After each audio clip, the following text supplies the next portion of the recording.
From stories around the world to stories here at home, this is the National News Broadcast. A pleasant evening. I'm Delanjali Ananda. A very good evening to you indeed. I'm Shehara Herat. Now let's first have a look at the headlines for tonight. The court orders to reproduce the Swiss embassy employee to a board which consists of a psychiatrist. Parliamentarian Sajid Premadasa says certain entities who have not supported him in the presidential election are heading the mudslinging campaigns against him. The national television receives many accolades at the Health Award ceremony. A new program introduced to promote Ceylon tea brand.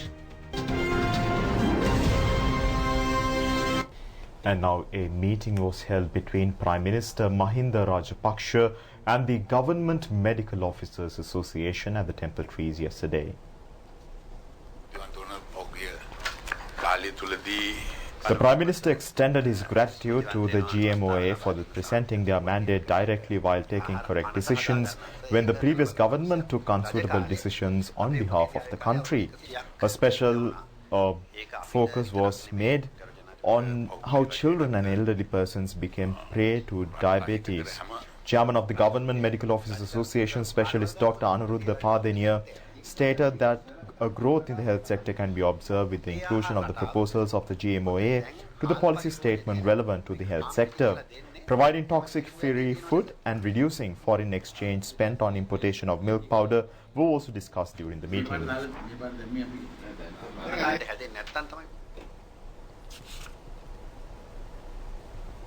Switzerland has reiterated that it is seeking a common and constructive way forward to resolve the incident related to the Swiss embassy employee. Issuing a statement, Swiss Federal Department of Foreign Affairs has made these comments. The statement has indicated that both the victim and the Swiss embassy cooperated fully with the Sri Lankan authorities during the legal proceedings. The statement further pointed out that the FDFA and the Swiss embassy in Colombo will continue to meet their responsibilities as an employer and do everything in their power to assist the proceedings. The statement read that the Swiss ambassador in Colombo emphasized this issue again in a face-to-face meeting with Sri Lanka's President Gotabaya Rajapaksa yesterday. The FDFA has called on the Sri Lankan judicial authorities to ensure better protection of its employees' personal rights in any further proceedings and in compliance with national law and international standards, according to the statement. Colombo Chief Magistrate Lanka Jayaratne ordered yesterday to reproduce Swiss Embassy local staffer Garnier Bannister Francis to a board of psychiatrists on December 19th. Colombo Chief Magistrate has also ordered to produce the medical reports and other examination reports of the suspect to a court at the earliest. Second officer of the Swiss Embassy, Rahul Imbach, made the complaint to the Ministry of Foreign Affairs over an alleged abduction. However, the embassy has not revealed any information regarding the victim. Many attempts had been made to find any information regarding the victim, but the Swiss Embassy office has shown displeasure in providing any information regarding the identity of the victim. She had arrived at the CID to record a statement after a court order was issued on this regard. The CID has recorded statements from her in 5 different occasions thus far. According to an order issued by Colombo Chief Magistrate Lanka Jayaratne, Garnier Bannister Francis has been produced before the Judicial Medical Officer in 2 occasions. The Colombo Chief Magistrate has also ordered to produce her before a board of psychiatrists for an evaluation. Accordingly, she was produced before National Institute of Mental Health in Angola and brought her back to the CID yesterday. The Attorney General has instructed the Director of CID to apprehend the suspect and produce her before the courts. Accordingly, she was produced before the courts under the charges of exciting disaffection against the government and fabricated false evidence. Senior State Counsel Janaka Bandara, representing the CID, informed the court that the suspect has not been abducted, assaulted or sexually harassed in accordance to the evidence revealed during the investigations. The Senior State Counsel informed the court that further investigations have been initiated to determine whether this incident was cooked up by her or someone else is behind the narration. Second officer to the Swiss ambassador Rahul Imbach filed the complaint about the incident which allegedly took place near St. Bridget's Convent on 25th November. The senior state counsel has pointed out that CCTV footages near St. Bridget's Convent have not indicated any form of abduction taking place in the area. The counsel, appearing on behalf of the suspect, said that the suspect has provided wrong information to the embassy due to the influences of the abductors. The state counsel has indicated that the suspect had revealed during CID interrogation that she visited teacher's apartment in the Palmyra Apartments in Bambalapitia on eve of November 25th. She has revealed that the abductors had threatened her at the apartment and had inquired regarding the foreign travel of an officer attached to the CID, Nishanta Silva. However, senior state counsel said that CCTV footages at the Palmyra apartment and the inquiries made from the watchman of the apartment have not revealed any information pertaining to the abductors. The senior state counsel said that the teacher who owns the apartment has also revealed to the CID that such incident had not occurred at her residence. The counsel representing the suspect has informed the court that she was physically harassed, as she had told the abductors that she was a mother of an infant. However, the Colombo Chief Magistrate has pointed out that she cannot accept that she was physically harassed in accordance to the submitted reports and evidence. The counsel representing the suspect has requested the court to release her on bail, as she has been charged on a bailable offence. The senior state counsel has pointed out that the suspect may flee from the country if she was granted with bail, and requested the court to detain her in custody until the end of the investigations. Considering all submissions, the Colombo Chief Magistrate ordered to remand the suspect until December 30th and further extended the ban imposed on her overseas travels. Subsequently, she was taken to the Velikada prison last night. And now, parliamentarian Dilan Pereira says that swift legal action should be taken against the culprits behind the Swiss embassy incident, which was instigated against the country. He made these remarks during a media briefing held at the Sri Lanka Podujana Peramuna office today.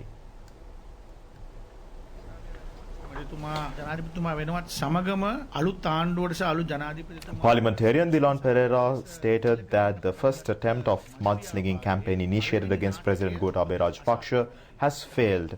He stated that legal action should be taken against UNP MPs, Dr. Raja Senaratne and others, including the local employee of the Swiss embassy. He stated that the former minister Patli Champika Ranawaka has made remarks belittling the incident in which he was involved during his ministerial tenure. He stated that former minister should not mentally pressure the youth involved in the accident and his family over the incident.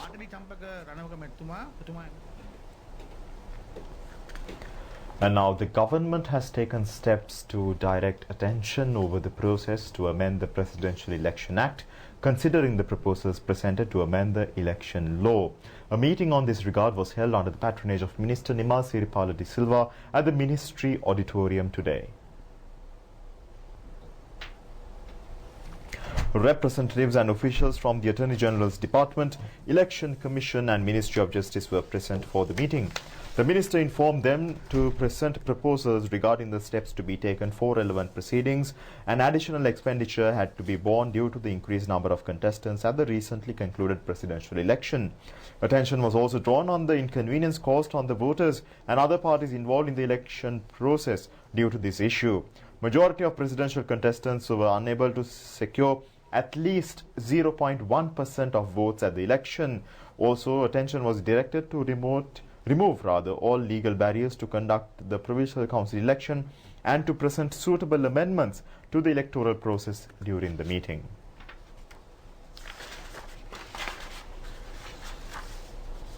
Parliamentarian Sajith Premadasa said that certain entities who have not supported him in the presidential election are leading a mudslinging campaign against him. He made these remarks in a party meeting held in Colonau today. The meeting was held to appreciate and extend gratitude to those who supported the United National Party at the presidential election. Parliamentarian S.M. Marikar organized the meeting. Parliamentarian Sajith Premadasa said that many parties formed an alliance and contested him as the presidential candidate. He said that he accepts the responsibility of the setback. He said he will further expand the alliance and contest for the upcoming election. He said that all necessary steps will be taken to clinch victory in the upcoming election. He added that he is ready to lead the alliance in the elections. The parliamentarian said that they will not divide for positions.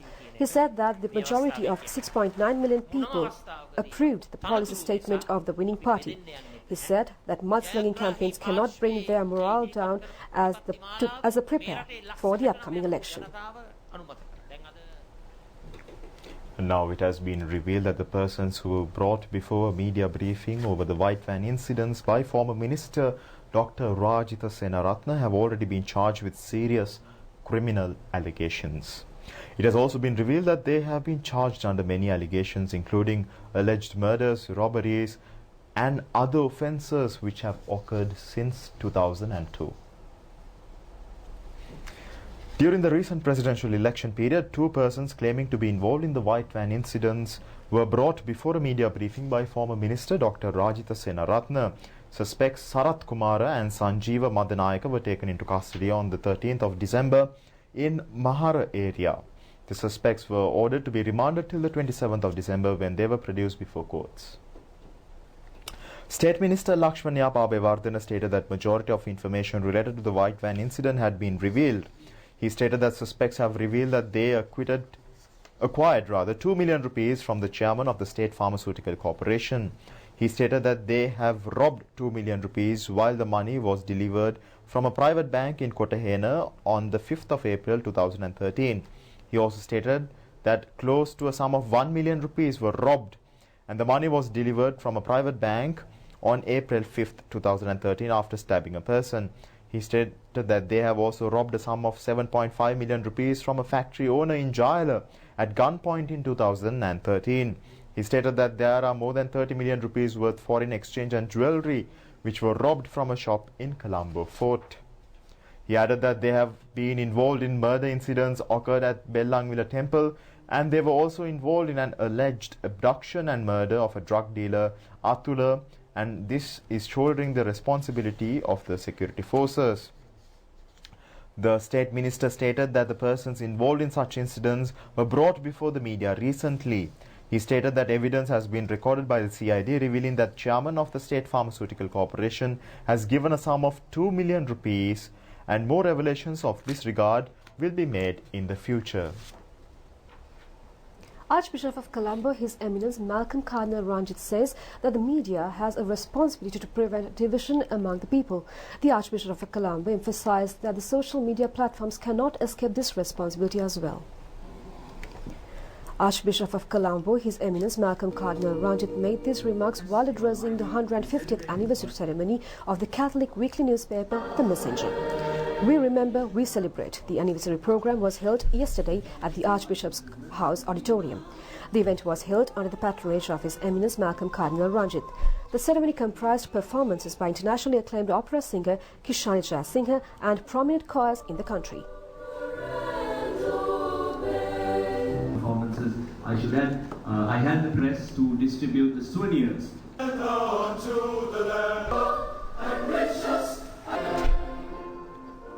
Beautiful performances, I should add. That grace has begun. It's just us for lots of thoughts.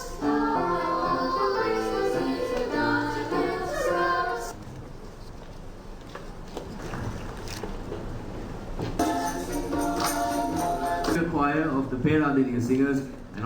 It is easy for us to divide ourselves, but it is not easy for us to unite. And therefore, we have to be careful in what we print and what we write. Media has a great role to play, an important role in this effort. There is also a sense of responsibility that falls upon media, of whatever religious persuasion or cultural persuasion it is, to play a positive role, an encouraging role towards peace and harmony among our people. Media cannot be an instrument of division and struggles. Media cannot be an instrument of hate and violence. Media has to be an instrument of unity. I think that is the challenge that we have tomorrow. And I would very cordially invite the Catholic Messenger to continue to play its role in this way in order to create a unified society among us. As we have seen, it is very easy to set fire to the country than to bring it together.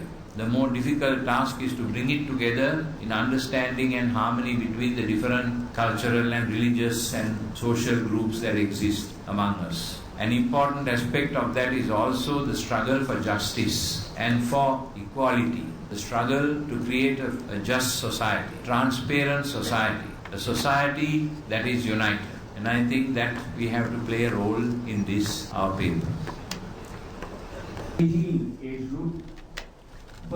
Meanwhile, the prize winners of the 150th anniversary art and essay competition received their awards from the Archbishop of Colombo during the event. Leader of United National Party, Ranil Wickremesinghe, says that all should march forward together without any division. He made these remarks while addressing the members and representatives of the Youth Front and United Universities Front today. The meeting was held at the Sirikota party headquarters. While raising a question, a member of the Youth Front said that the United Party should move ahead with the responsibility of an intelligent leadership and that they believe in the current leader, Ranil Wickremesinghe, as one of the unique leaders of the party. Leader of United National Party, Ranil Wickremesinghe, said that the trade unions and other organizations have already submitted their suggestions and opinions regarding the forward march of the party. He said that he will not remain in the leadership position for long, and the time has come for the young leaders to take charge of the party. He said that all should unite and compose a strategic plan for the party's forward march. And now Sri Lanka Rupavahini Corporation secured both the overall best awards at the country's first ever health awards for television media today. The National Television News Division was able to win the highest number of awards at the ceremony. The ceremony was held at Waters Edge, Battaramulla under the patronage of Minister Pavitravani Arachi. The Health Awards ceremony was organized by the Health Promotions Bureau of the Ministry of Health. The ceremony was held to facilitate the health-related programs and health news reporting carried out by electronic, print and web media outlets.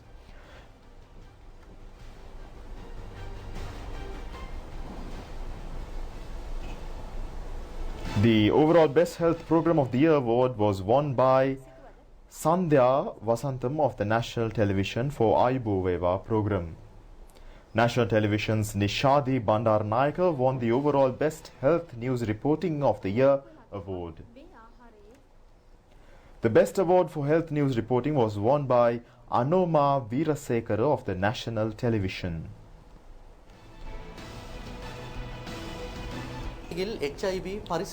National Television's Mohammad Zahran won the best award for news reporting in Netra TV channel. Knowledge First program won the award under the magazine program category, and the award was won by Janaka Sujiva and Sankar Niroshana. Nuga 7 live program produced by National Television's Sandhya Vithanavasam received a certificate of merit.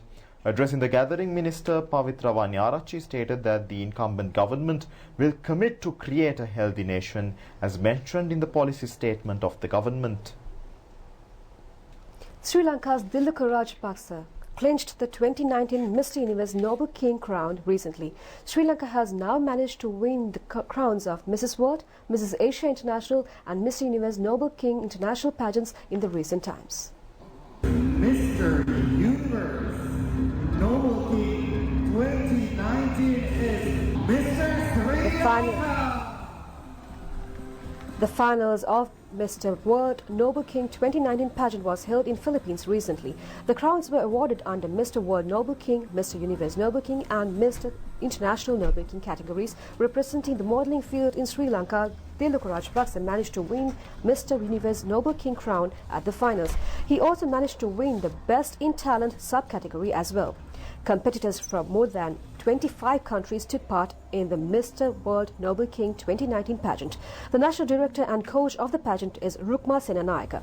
Newly crowned 2019 Mr. Universe Noble King Tilaka Rajapaksa arrived in the country this morning and received a warm welcome.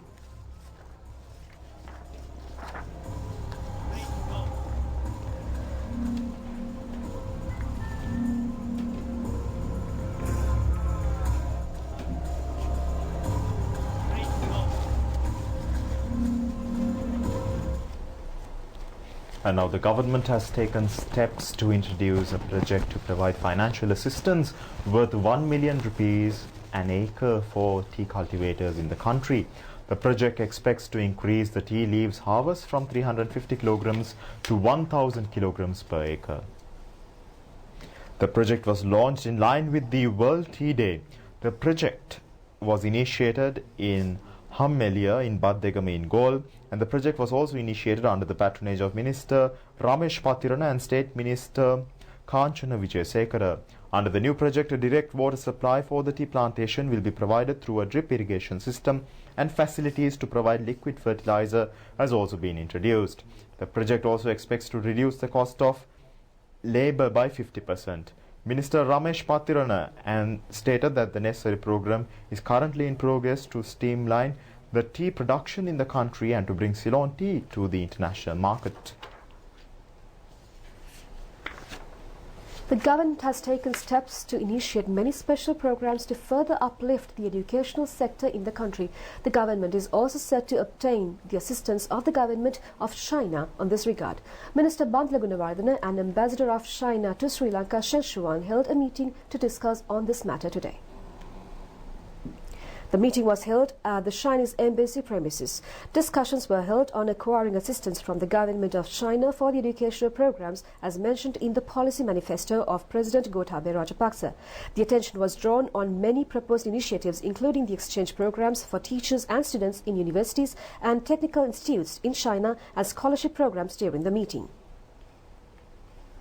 Subsequently, Minister Bandla Gunawardena engaged in an observation tour at Sri Lanka Telecom Institution. The trade unions of the Sri Lanka Telecom welcomed the minister. The meeting held between the minister and the telecom staff was held during the visit. And now steps have been taken to initiate special programs across the country to control the increased spread of dengue fever. Governor of the Western Province, Dr. Sita Arambepola, states that the program will be initiated centering the Western Province. She made these remarks in a meeting held with media representatives today. She stated that media institutions have a special responsibility to create awareness among the public in this regard. The Western Provincial Governor stated that the dengue epidemic can be eradicated from the country with the commitment of the public. She also stated that many countries around the world have successfully eradicated dengue epidemic at current moments. She stated that she believes that eradication of dengue epidemic can be achieved with the commitment of the entire nation. An art exhibition of master artists from Bangladesh and Sri Lanka as a collaboration project organized by High Commission of Bangladesh to Sri Lanka was commenced yesterday. The exhibition is taking place at Lano Vent Art Theatre in Colombo 7. A 5-day exhibition of artworks of contemporary Sri Lankan and Bangladeshi arts was inaugurated at Harold Pierce Gallery at the Lano Vent. The event themed Bangladesh-Sri Lanka Art Exposition, an exchange of works by 12 contemporary artists from 2 countries, is aimed at developing the field of contemporary art and exchange opportunities between the 2 countries. Western Province Governor Dr. Sita Arambepola graced the occasion as the chief guest. The art event is a collaboration between Bangladeshi High Commission and Gallery 4 Live Sri Lanka.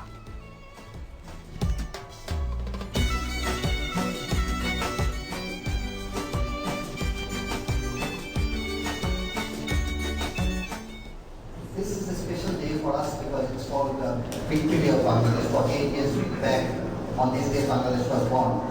And when we were contemplating how to observe the day, we had an art exposition and we thought that again in the same spirit, let's have a marriage between Bangladesh and Sri Lankan art. This type of an event which we can introduce to strengthen the friendship in between Sri Lanka and Bangladesh. I believe this is the main thing to make the connection, to make the collaboration. That's why we're here. like the Bangladeshi artists and Sri Lankan artists, we try to make a small bridge, and definitely it will create a long bridge in future. So that is our hope, that is our dream, and thanks to all who are here today.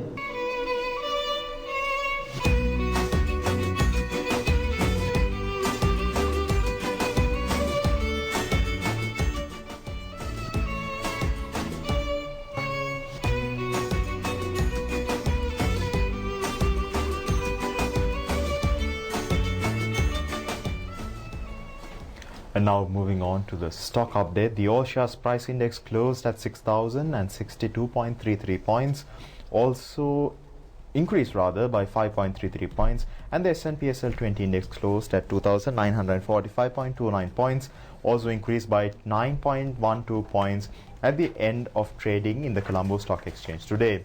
Turnover was over 240 million rupees. And now here is a summary of the market details.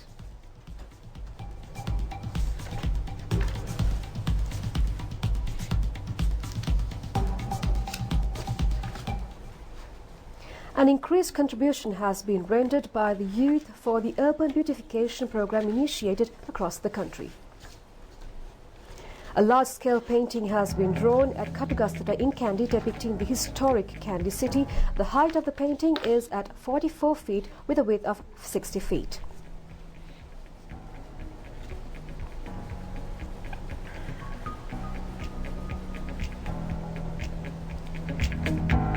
A clean-up and beautification program was held in Handala, Wattala recently. Youth representing all communities took part in the program.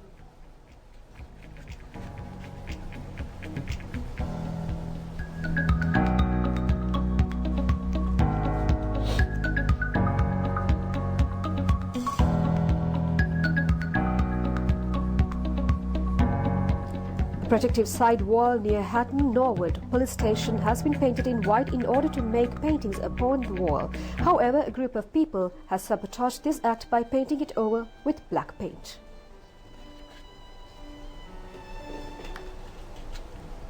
Now on your weather forecast, the Met Department says that showery conditions over the island, particularly in northern, eastern and Uva provinces and in Polonnaruwa district, is expected to enhance in some extent from today. Showers or thundershowers will occur at times in northern, eastern, north central Uva and central provinces and in Hambantota district. Showers or thundershowers will occur at several places elsewhere after 2 p.m. Heavy falls of about 100 to 150 millimeters are likely at some places in the eastern and Uva provinces and in the Polonnaruwa and Mullaitivu districts. Fairly heavy falls of about 100 millimeters are likely at some places in Sabaragamuwa and western provinces and in the Nuwara and Galle districts.